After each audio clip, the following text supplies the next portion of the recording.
Mayank, hi, good to have you with us. How have you been? Doing very well. Thank you very much. Excited to be here and pleasure to be talking to you. Yeah. Mayank, this is an important and interesting session, right? Especially after what has happened in COVID, right? You know, we've Yeah. we've seen content go through the roof, right? And I Yeah. think businesses have now kind of, I think, an environment like that, I think where everything in the physical ecosystem got disrupted, right? Right. I think every single business owner, be it small, large, startup, traditional, conventional, unconventional, right? I think they've realized the importance of building a direct engagement with the customer, and what better than content, right? And I think they've been 100%. experimenting in many, many ways, right? Which I believe has really changed the narrative of how, for example, engagement marketing is going to go on, right? And it's been pivotal in many, many ways, right? And thus this conversation becomes very interesting, right?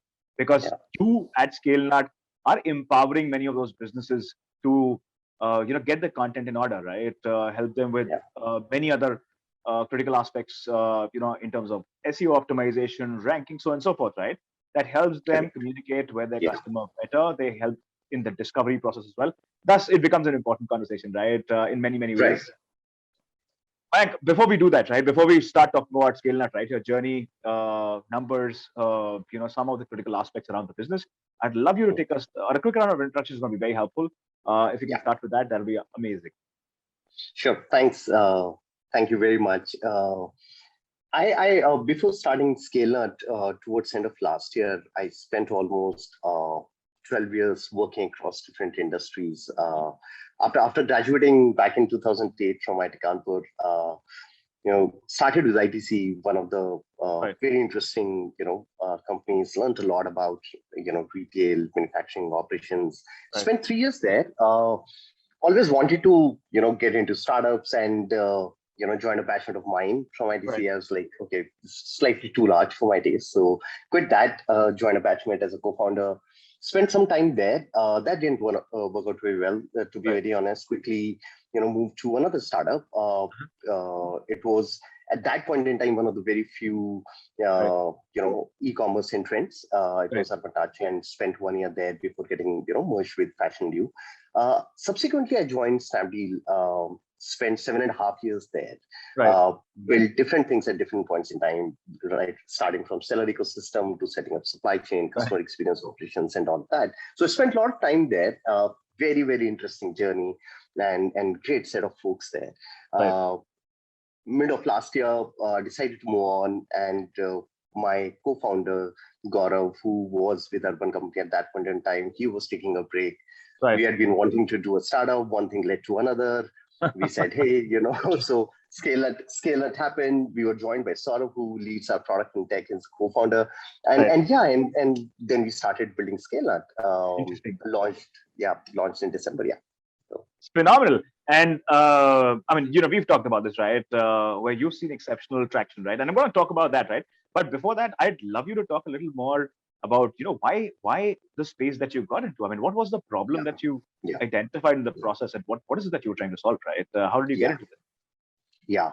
So I wouldn't say it was a very straightforward journey, right? Uh, where we are today, obviously that involved talking to like a lot of users, their pain points and everything, right? So why we started Scalenut, that had a lot to do with COVID. Right. We saw that a lot of talent was getting unlocked, and there was demand, right? And Right. and we knew that remote culture is growing, and companies would continue to get work done. And we saw a very wide space in the white collar business services domain, right? Interesting. While there are a lot of stuff which has happened in blue collar managed Right. marketplaces space, like Urban Company being one of the examples, right? We said in white collar, there are none. There are likes of Upwork and Fiverr, which are not managed Right. marketplaces. We said we'll do managed marketplaces, but that has to be backed by technology, right? Right. So that was the aim. We started with content. It's massively, I would say, underserved in terms of the right technology and talent solutions. And the demand is crazy, right? And as we were talking earlier, COVID has led to digitization of brands, and most importantly, I would say, now the reach is like pretty much anywhere in the world, right? Like you Right. can, since it's all content driven, it's all digitization, and hence you can reach any corner of the world. So content has become important. That's what we are trying to solve for. Mhm. Started with marketplace, have been running it for some time. We have serviced over 150 to 200 enterprises across 10 different countries. But after talking to a lot of them, we saw a lot of technology gaps as well, right?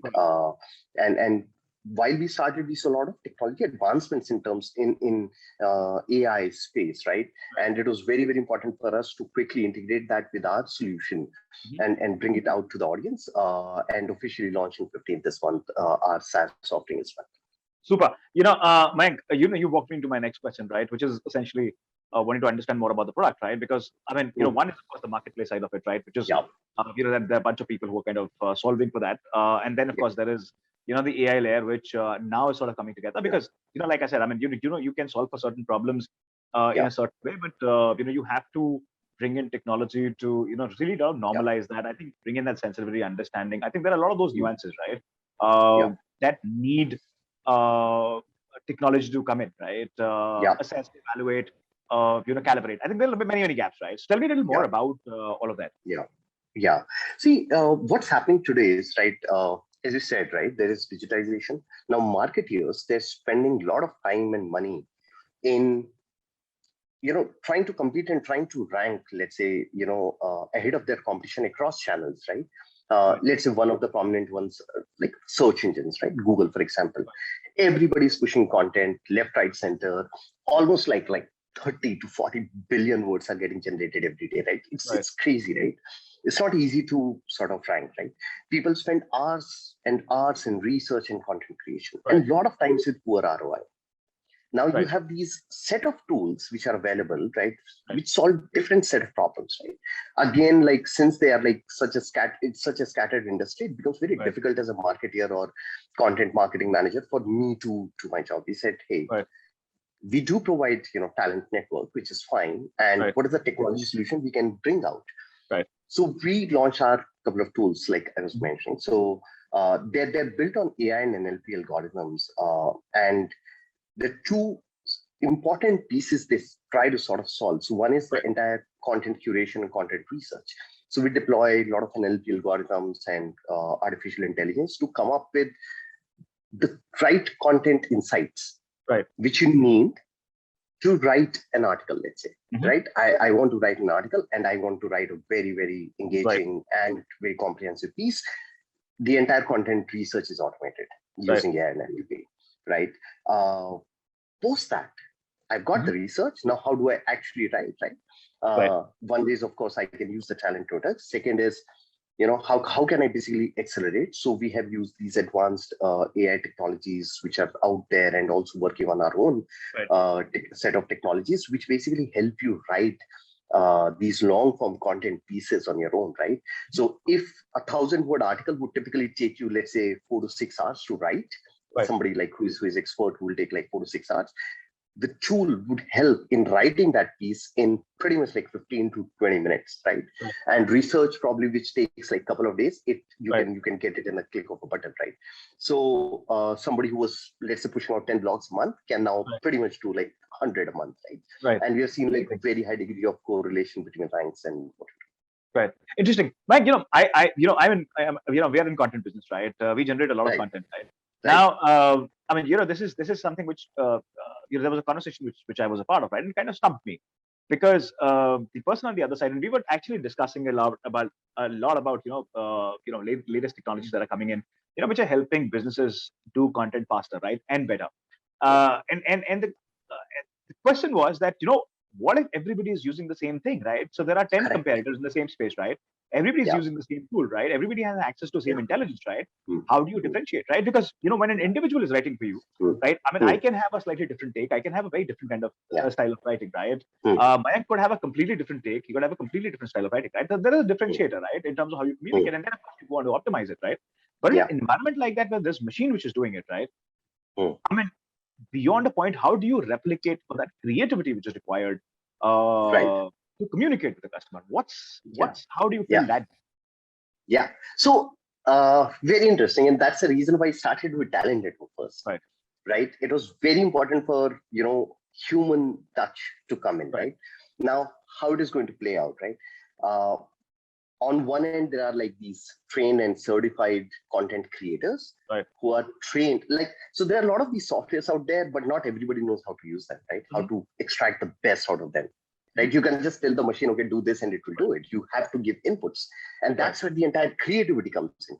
We have a solid talent network in place. We have these powerful tools. Now, using those tools, human touch in terms of, okay, these are the insights. Right. Which insights I should pick? And then when I am putting AI to write, what input should I give to AI so that I get that engaging piece, right? How do I organize my piece? That all will be done by humans, right? And hence both have to come together. Right. And that's where like we believe like Scalenut is very well positioned to service this, that these are like trained content creators who use this technology to help you accelerate or scale the entire content. Very interesting. So what you're essentially alluding to is that this is more to empower the writers, right, so that they can do a better job. 100%. Yes. It helps them understand better, and I think to a large extent, I think one of the problems that I think every writer kind of comes across, right, something that we kind of deal with on many occasions, is the writer's block, right? Because when they consistently write about one thing, right, they hit a point where that is of fatigue, right? At least this way that doesn't happen, right? Because there is an assistance which is going on, right? And I think that's a beautiful mechanism that possibly is what you're kind of referring to, and which kind of exists at Scalenut, right? Mike, I'd love to know a little more about traction, right? I mean, something that we kind of mentioned at the outset, right? You've been seeing a phenomenal traction. You've been seeing a lot of very quick adoption, right? Tell me a little more about that. How has been the experience, right? I mean, and I think what is also important to understand is that, do you consider this to be an aberration? I mean, the current circumstances that we are in, right?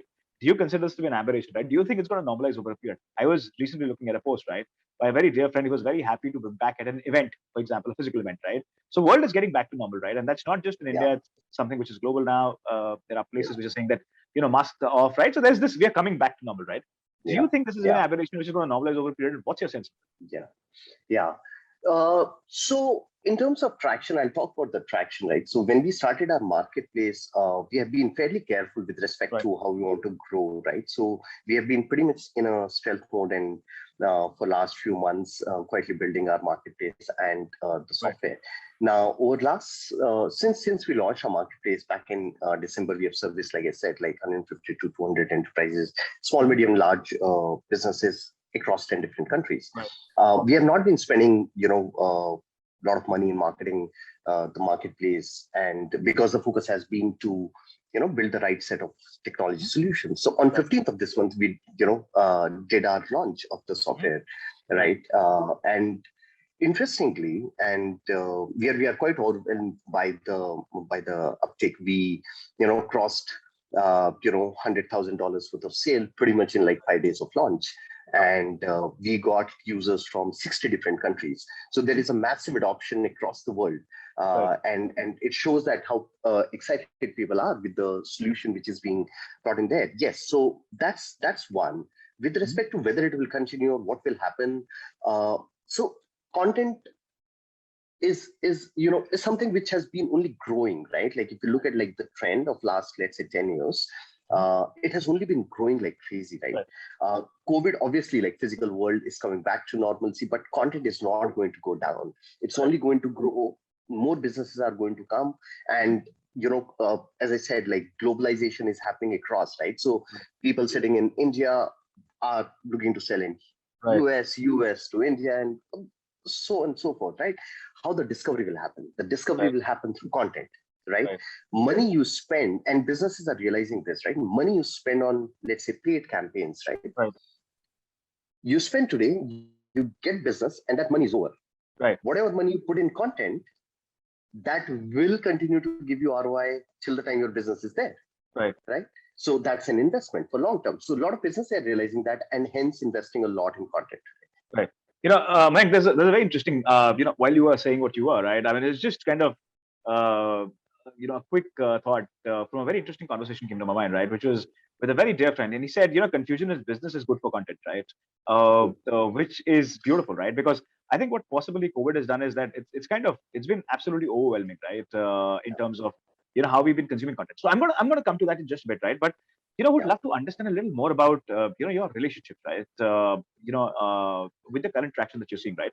What kind of relationships are these? Are these more consistent relationships? Are these piece by piece or piecemeal relationships, right? Are these consistent engagements, right? Long-term engagements? What kind of Yeah. relationships are these, right? Yeah. Yeah. And I would love to understand a little about the funnel behavior, right?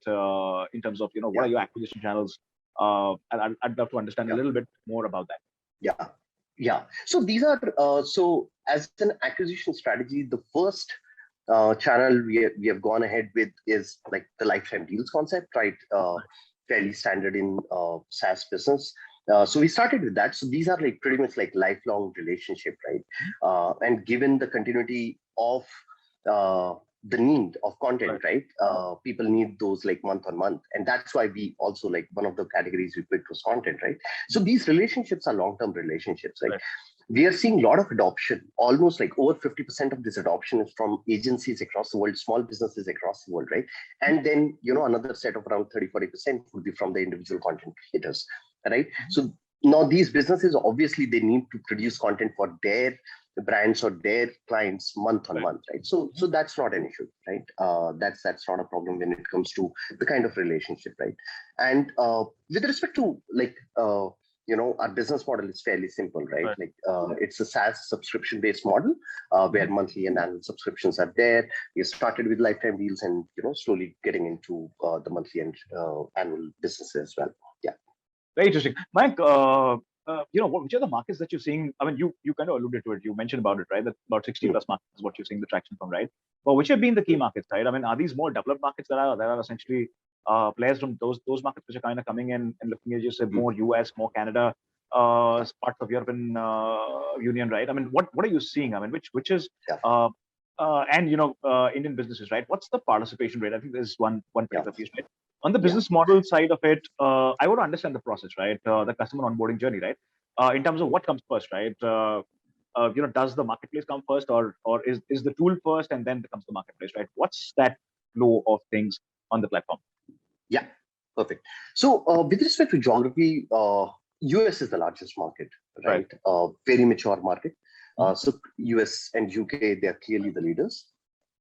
We are seeing, obviously, we are surprisingly like good amount of traction from India as well, right? With respect to Europe, right, our product currently serves English as a language. We are seeing enormous amount of demand from European countries in terms of like French, Spanish, those languages, Italian as well. But that's for later. But a lot of demand from there. So in terms of geography, those are the biggest ones, US and UK, and that has been our focus. From day one, those are the geographies you want to service before venturing into others, right? Obviously, a lot of inbound interest from countries like Canada, Australia as well. So all the English-speaking nations. But yeah, I mean that's how it is split. Interesting question around like how the marketplace and tools go together, right? And there is a reason why we sort of kept them together, right? So when the user comes in, our GTM is SaaS led, right? We anticipated that, and that's what has happened. We will get scale through SaaS, and that's what we have gotten in the first week of launch. Massive adoption of SaaS, and then the marketplace comes in, right? For example, we have seen like a lot of these businesses and agencies. What they do is they get the tool and they add their team members who could be freelancers or they could be VAs, or They then give access to the tool to them, right, to churn out the content, right? That's where our marketplace will come in. Obviously, currently these are slightly disjointed, but like I mentioned in the beginning, the way we are seeing is, there are these small businesses and agencies looking for trained, certified content creators who can use the tool, produce the content. So instead of going out and hiring freelancers or VAs, they get the Scalenut manpower and trained professionals to help them curate the content and scale the content. So that's the thing. So currently, people who are on marketplace, I would say those are enterprises right now, large enterprises. That's where they need a lot of managed services. That is continuing, but slowly, that's how the business model will evolve. Very interesting, Mike. I would want to talk to you about COVID, right? Something that we kind of refer to, right? And it's an important. I mean, I think no discussion, in today's time can go without COVID. I think COVID is kind of come as an opportunity, right, for many businesses. And I think something that I think both of us can agree to, and especially in your case, right? I think content has gone through the roof, right? Content creation has gone through the roof, right? And there is a different kind of seriousness which is around content now, right? Because now yeah, discovery is essentially happening in an online ecosystem, right? yeah, yeah, And brands need to be there, businesses need to be there. If they're not there, they'll possibly fizzle out much faster, right?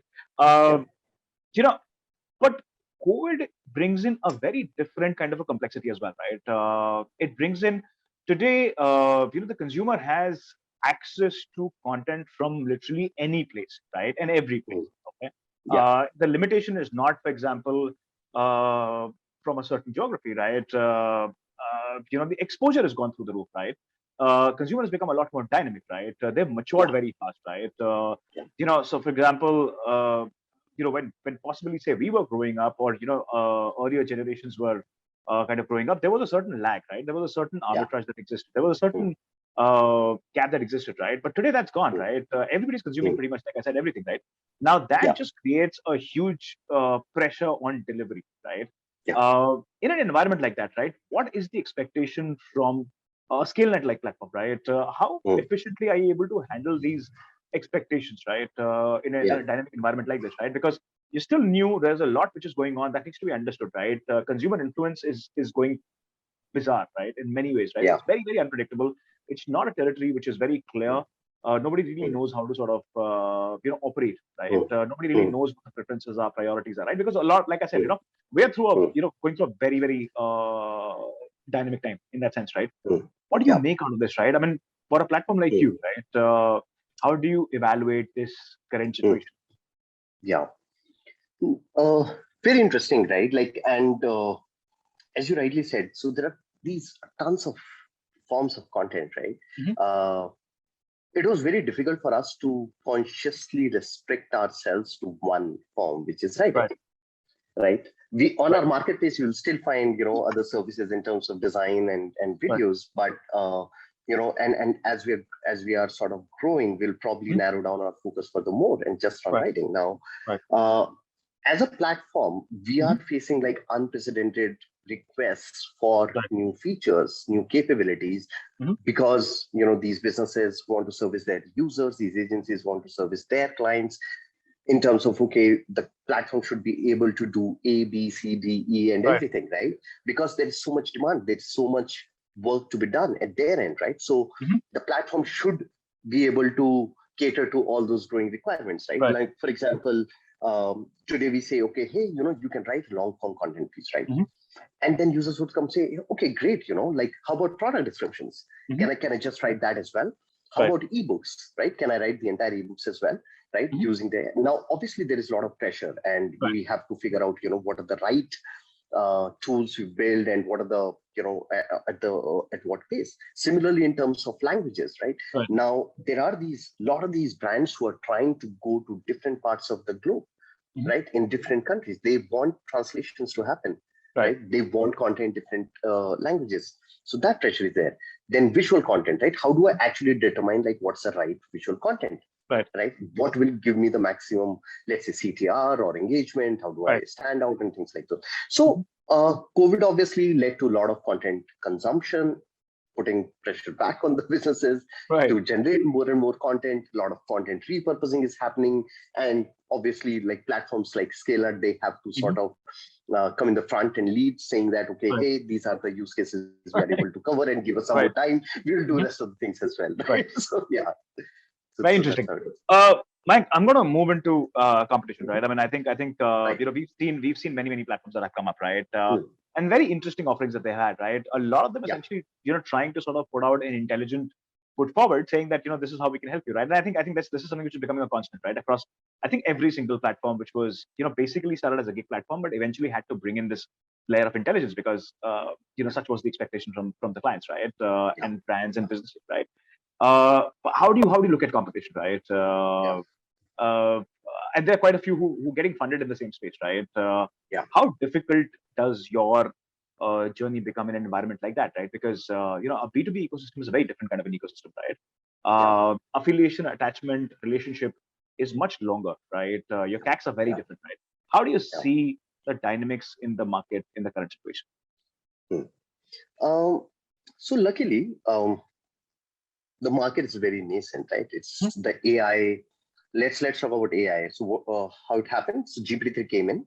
It came in last year. A couple of players came in and they started building out stuff. There was a lot of adoption, right? So it is as old as, let's say, 1 year, right? In last 1 year, probably like 50 players would have come across the globe, or probably more actually. Now 50 are coming like almost every month, right? Now, obviously, given the size of the market, which based on our estimates, GPT-3 alone has created over $100 billion market. And overall content industry seems to be like $300 to $400 billion market. Right? So market is huge. That's not a problem. Multiple players, they can like definitely exist, right? Right now, everybody is figuring out, how to build the right technology, what intelligence layers are doing. What people have done, they've just used that technology and created certain use cases, which a lot of people are doing. We said that is not what we will do. Right? That's not going to make sense. So hence we did the step number 1 first. We said talent is required, because look at 5 years down the line, you need talent and technology together to solve this, right? So we said talent. Then we said, okay, AI will not write. First, you need to do the research, right? Get the intelligence that very few players in the world have, right? In India, probably like from India, like while I may not know too many players, but amongst all the major ones, we are the first one to bring this research plus writing automation, right? In the world, there were like very, very few, right? Very important right now for everybody, the competition only helps everybody to sort of accelerate in terms of innovation and adopting these new technologies, right? Because a lot of innovation is happening and hence super important. So we are very happy with the competition. It pushes us. Competition, users have a lot of choices, right? And it only like pushes you harder. So fairly happy with the competition. We are good. Very interesting. Mike, I have a little choice, but to sort of ask you and move to the business side of it, right? The relationship side of it, and the commercial side of it, right? Now, typically, what happens is when you're in an environment which is a B2B environment, right? When you're trying to help other businesses perform better, right? I mean, irrespective of however you want to sort of look at it, every payout is essentially a cost, right, of doing that business. In an environment where the competition is kind of building up much faster, what that essentially means is that the abnormal profitability or the possibility of normal profits, right, for that zone that business gets, right, is going to be much shorter, which essentially means it's going to get commoditized very fast. The prices is going to crash, right? There are going to be a lot of people who are going to come in and give extended freebies, right? There are going to be free tools that are going to come, right? How do you look at that, right? I mean, there is expansion one side. Business adoption is very heavy, which of course seems like an opportunity. There are players who are coming in, who are getting funded, right? And they just this entire thing is becoming exciting, but also very, from a pricing standpoint, very inefficient, if I could put it that way, right? For many players who are going to come in, right? What's your sense of it? What do you make out of this, right? What's your strategy around, say, next 6-8 months, 12 months, right? What do you, how do you sort of? So in this space, what has happened in last few months, right? And we have seen a lot of players came in, and a lot of them sort of, didn't survive, right? They evaporated. They came in, they gave like crazy low prices, and they just went up. When we were sort of working on our pricing, whether it is like lifetime pricing or monthly annual pricing, we were very clear at what price we can build a sustainable business, right? Looking at our backgrounds where we have spent time with some of the leading startups of the country, like Snapdeal and Up and Company, we were very clear how we want to spend the money, how we want to price our product. And interestingly, what I've seen is users are fairly cognizant of the fact that, okay, there are cheaper technologies, and then there are like expensive technologies which deliver good quality, and they will cost, right? And people are okay to pay. And hence, like, we are getting like mixed feedback in the sense that, okay, there are people who are saying, why are you expensive? And then our community is justifying, saying that, hey, they use these technologies, and on top of that, they have built this intelligence, hence it is going to cost.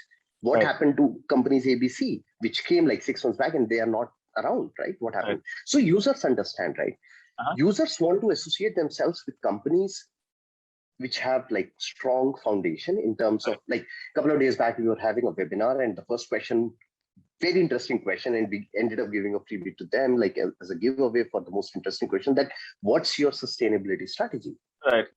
And we were like, right, absolutely, right? The team is strong. B, we have like very, very solid product and technology team. And on top of that, we have seen, the lows and the highs of running like different businesses. So we have not priced our product super cheap to get the traction. Lastly, very important to build moats. Now, what we are building from India for the world, which is basically bringing talent and technology together, that's not something which is easy to do, right? You don't see a lot of these managed marketplaces in the West, right? It's not easy, right? And we have done it in the past, and we have seen that how that works. So idea is to do that and build a strong moat. So that's how we look at it. Yeah, honestly. Very interesting. Mike, how I wish I can go on this one, right? I mean, because this is a fairly complex topic, right? And I think, I think, and I understand where you're coming from. I think it's easier said than done. I think, this is a much longer race than one could anticipate, right? And I think it's about being in the game and trying multiple permutation combinations. There are no clear answers, right? And I think I kind of understand that side of things, right? Mike, I want to take a step back, right? And I want to actually talk about team, right? Something that you directly champion at Scalenut, right? And I think talent has become a big moat, right? I mean, you kind of talent, a moat, right? And talent has become a big moat, right? And what is happening is that there is this we've seen overwhelming money move into the markets, right? For a variety of reasons, right? Micro and macro. Startups have become very interesting, right? Talent is becoming very, very expensive, right? How are you solving for that? I mean, you're still an early stage company, right? Of course, with very, very large aspirations, right? That essentially means that between where you stand and what you want to sort of get to, right? It's going to be important to bring in some incredible people, right? What's the strategy there? I mean, how are you tackling this current overpricing of talent, right? How is that coming along? Right. So obviously, so currently we are a fairly lean team that way. So there are two important things, right? What we emphasize a lot. One is the culture, right? Because what I've seen is people come, they tend to leave if they don't find the right culture, right? Till now, we haven't had any attrition as such, like barring like probably a single folk or something like that, couple of folks, right? People are, I mean, we are building for 10 years, right? And more, right? And we want everybody to be part of the family.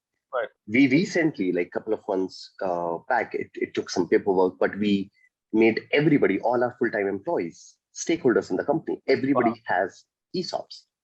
And given the financial outcomes ESOPs can bring into people, right? And now people know that, right? They're looking at the news, they're looking at companies, they know what's the power, right?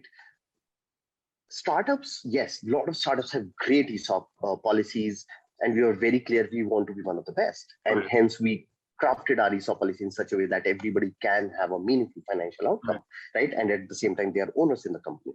So these are two very important things for us. And with respect to the cost to the company, obviously everybody has like a lot of responsibility. So we are not very heavy in terms of we want to get a lot of people. We are very careful there, and we have very smart interns, right? Like at early stage, I would probably call out, right? Like Kunal, he probably mentioned once in one of his tweets as well, like smart startups are built by smart interns, right? And that thing stayed, right? And we have like interns from different colleges, Beck, IIM, Ahmedabad, MICAs of the world, like IIMs, anyone, right? And half of our workforce is intern, half of them are full-time, and we have maintained it since day one, right? And they're amazing. So yeah, I mean, that's how we are sort of playing. Like I mentioned in my earlier question, I think there are like a bunch of questions that I want to go on. I want to keep going on, right? And I know it's not that easy, but it's important to understand, what are the hacks that a founding team puts together, right? I mean, while I understand where you're coming from, there is somebody that you bring in, you nurture, right? You basically bring them to pace with, the industry standards, you give them exposure, and bam comes another, larger funded startup, right? Which offers them a better salary and, ESOPs which could be say slightly more meaningful, right? Because of the maturity of that business, right? And of course, and I think naturally, employees, tend to get swayed with that. And I understand the challenges. It's not easy, right? I think you're trying to put up a brave face, but I understand the kind of challenges that any founder would go through, right? It's not an easy one, right? Mike, we're towards the end of the conversation, right? And how I wish this conversation would go on, but we're towards the end of the conversation. What are the next 2 years like? I'd love to ask you a 5-year question, but I'm going to limit myself to asking a 2-year question, right? Because I think we are in extremely dynamic times, right? But what are the next 2 years? Right. So next 2 years, our focus is very clear. We want to stick to our current category and cover the entire life cycle of content, right? Right. We want to go deeper into research, which basically helps people to curate and identify the right content they should create, automate content creation, right, with right human intelligence, bring both together, and then help them in distribution and analytics, right, like how they are getting the ROI out of it, right? So we want to cover this entire life cycle, go very, very deep into these, right? And next 2 years, that's the goal. From business point of view, we clearly want to become the market leaders, like I said, the very early stages for everybody. And right now is the right time for somebody to come and take the lead. So we are clearly very excited for that. Let's see how it goes. But yeah, that's like what's the customer side expectation, right? I mean, what's the customer side target that you've kept for yourself? How many customers, new additions? What kind of growth are you looking at? See, we are so we look at it in terms of what kind of revenue numbers. We are definitely looking at upwards of couple of $1 million ARR kind of number, if not more. And obviously lots would depends on 1,000 other factors, but internally that's where we want to get like 2 to 3 million. Super. Mayank, my last question, right? I think which is also a very important question. It's a slightly more cliched question, but I've got to still go on to ask you that question, right? And I'm sure you answered this on many occasions yourself, right? But I think I would want you to give. I think everybody is going to be watching it, right? And there are going to be a lot of aspirational entrepreneurs who are going to be watching it across, the India market and the Asian market, right? I'd love you to give them a tip on investor management. You have some amazing people, who build businesses themselves as part of your cap table, right? I'd love you to, give out a tip, right, in terms of investor management, right? What are some of the hygiene factors that you think are extremely important, right, in a game as dynamic as a startup is, and as exciting times and as pressure times as we are in, right? What would that one tip be? Yeah. So choose your investors very carefully, right? And when you choose them, because you're going to investors for their guidance, their mentorship, their network, right? So choose them very carefully and just keep seeking the right guidance at the right time. That's very, very important. Otherwise, money can be given by 10 people. You just any hygiene that you would want to highlight, right? In terms of your reporting structures, if you're in the process of raising capital, right? I mean, nobody can buy into something on day zero, right? I mean, it's a process, right? Do you want to make a comment about that? So people have raised money on day zero or even for that. We were fortunate enough to raise some money before we started. So that's not an issue, but it's also very important to sort of share your vision very, very transparently with the investors, right? And keep them updated, right? I don't think that has been one of our strengths. And honestly, like as a company, given we were focusing on lots on building, and that has been one of our weaknesses, and we have taken actions there. But that is one of the very important things, right? Keep them updated on how business is going. And we have seen that investors would come, they will help you out, right? They will just spend time with you, they will guide you, and investors are okay, right, to spend time with you till the time you are reaching out. So just seek help wherever you need to. Very helpful. And I think that should be a rule in life, right? I think not just with investors. I think a rule in 100%. Life, right? Mayank, it was a pleasure to have you with us. Thank you so much. I think this has been a sharp interaction, right? A very focused interaction. I mean, I like the way you are cutting many things. You're prioritizing, more importantly, many things, right? Because it's a difficult market, and I think the kind of times that we are in, you're bound to be overwhelmed with expectations, right? With newer features on the client side and all of that, right? And I think world is a complex set, right? And I think you are in a unique position where you're actually doing something which solves for everybody, right? I'm sure those expectations just become overwhelming, and they possibly are pulling you in many directions, right? But I think in a time as dynamic, right, to maintain your sanity, to really sort of prioritize is very important. And I think I thoroughly, through the course of this conversation, I think one thing which is very clear is in how are you able to sort of just kind of prioritize, right? And I think that's a takeaway for me. And I'm sure that's going to be a takeaway for many other people who are going to be watching this, right? But thank you so much, man. It was a pleasure to have you with us. We wish you all the very best with what you're doing. And look forward to having you with us on another interaction much sooner. Absolutely. Thank you very much for having us, and really appreciate and really enjoyed our conversation. Thank you very much. Thank you. Bye. Take care. Bye. Take care. Bye.